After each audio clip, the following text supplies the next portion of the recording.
are you to see these guys battle it out? Very excited. You know, we had a great month of September. We had a lot of guys, 13 or 14 contract players in town working out every day. And to see guys go at it is always nice to see. And then I told guys, listen, you know, nothing's set in stone. Let's go down to Santa Barbara. Let's work hard. Let's compete against each other. And you know, for us as a coaching staff, at the end of that training camp, we'll have a better idea of who's where. And you know, a lot of people say, well, who's the starter? You don't always start the most talented players. You know, you have to start guys that complement each other and on what's best for the team. But you know, we have a lot of pieces, a lot of talent, and I'm anxious to see those guys continue to go at it down in Santa Barbara in a very competitive atmosphere. You've been around the league for a long time. Is this the first time you've seen a team come into training camp with 4 positions just pretty much wide open? No, it doesn't happen very often. I think part of that speaks to past failures, you know, and obviously a team coming off 28 wins, well, nothing should be cemented, you know, because when you win 28 games, that means they know there hasn't been a lot of positives being done. But we went out and drafted 2 players in Ben McLemore, Ray McCallum. We signed Grievous Vasquez, Carl Landry, and Luke Mbamute. Then you have all the returning players. And whether we won 28 games or not, our guys have pride. And the one thing that excites me more than anything is that they've realized that they need to be here in September to work and get better and push each other and demand it from themselves and from each other. So I'm anxious to get down there tomorrow morning, first practice at 10 o'clock, and to see those competitive situations and how guys react to them. You've got to see a lot of these players for almost a month now. Who is standing out to you? Maybe who's surprising you that you didn't know could do what they can do? Well, the first thing that's really exciting is, you know, our 2 young guys. So those of you who watched us play Summer League in Vegas, Ben McLemore had moments, Ray McCallum had moments, but the amount of improvement they've had since July until now is really exciting. That speaks to their work ethic, but also speaks to, I think, the staff that we have. Guys like D. Brown, Chris Gent, you know, who've been working with those guys in the gym every day. So that's been exciting.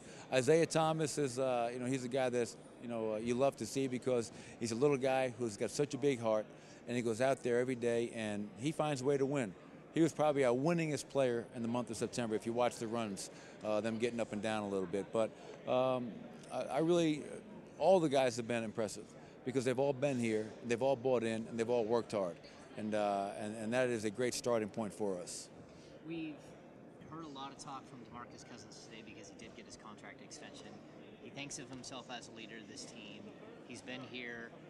How is he progressing? And you came in with no preconceived notions, and that was one of the things that you said. I'm going to let him tell his own story to me. How has he done with that? Outstanding. And you know, when I first got the job, I said 2 things to him. My challenge to you is to be a leader of this team, which is hard because when you're a leader, you have to do the right thing every day. So that's 1.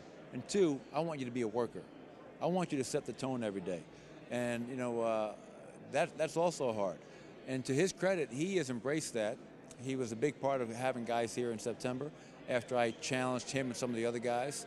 But not only was he here, but he was here with the right mindset.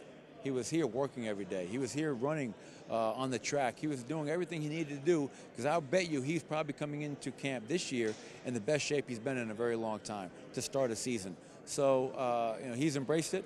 The challenge is going to be as we go on, can he continue that?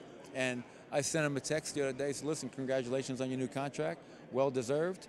Now the challenge is you've been rewarded. Don't stop working. Don't stop being a leader. I'm going to put more responsibility on you. I'm going to challenge you even more now because you are our guy.